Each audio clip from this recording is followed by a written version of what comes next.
Dulu ada seorang anak muda yang sering sholat subuh berjamaah. Anak muda ini setiap subuh berangkat ke masjid. Berangkat ke musala Al-Qamar setiap subuh. Sebelum berangkat subuh dia mandi dulu di rumahnya, memakai pakaian yang baru, memakai harum-haruman. Tiba-tiba di tikungan jalan dia jatuh. Jatuh di tikungan.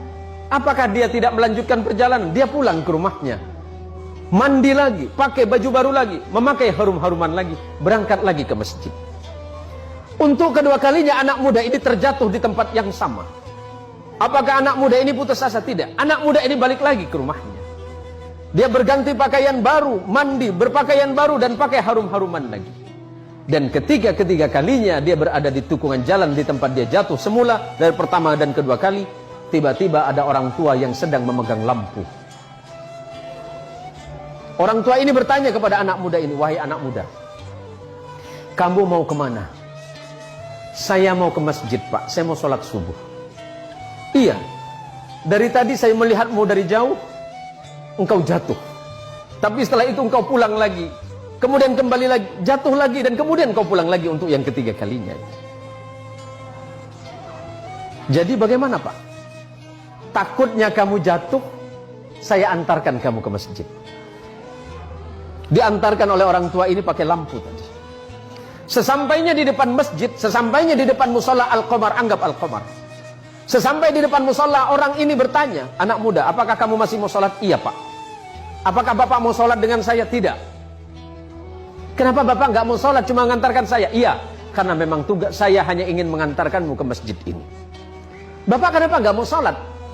Orang ini berkata, "Karena aku adalah syaitan." "Kenapa, Pak? Kok bisa?" "Iya. Hei anak muda, kamu tahu tidak yang menjatuhkanmu 1 kali dan 2 kali itu siapa? Itu saya." "Bapak siapa?" "Saya setan." "Tapi kenapa kalau memang Bapak setan masih mengantarkan saya ke masjid ini?" Apa jawaban setan? "Nak muda, ketika engkau tadi berangkat dari rumahmu dan aku jatuhkan di tikungan itu dengan harapan agar engkau tidak datang ke masjid, agar engkau tidak sholat berjamaah. Tapi ketika engkau pulang ke rumahmu, pada saat itu Allah mengampuni dosa kedua orang tuamu. Orang tuamu yang sedang berada di alam kubur, Allah ampunkan dosanya karena sebab engkau yang datang ke masjid." Yang kedua kalinya, ketika aku jatuhkan dengan harapan agar engkau tidak ke masjid, pada saat itu engkau kembali lagi, dan pada saat kembali itulah Allah mengampuni tetanggamu yang sedang tertidur pulas dalam keadaan tidak sholat.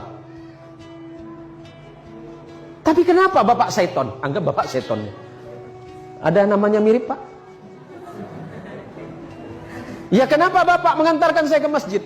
Kalau seandainya aku menjatuhkanmu ketiga kalinya dan tidak mengantarkanmu ke masjid, maka niscaya orang satu kampungmu itu diampuni dosanya oleh Allah karena sebab perbuatanmu." Masya Allah, anak muda yang datang ke masjid, anak muda yang datang ke musalla, apalagi kemudian datang ke musalla sebelum waktunya sholat, dia memperdengarkan adzannya, orang lain kemudian terbangun. Pada saat itulah Allah merasa sedang jatuh cinta kepadamu, hai anak muda.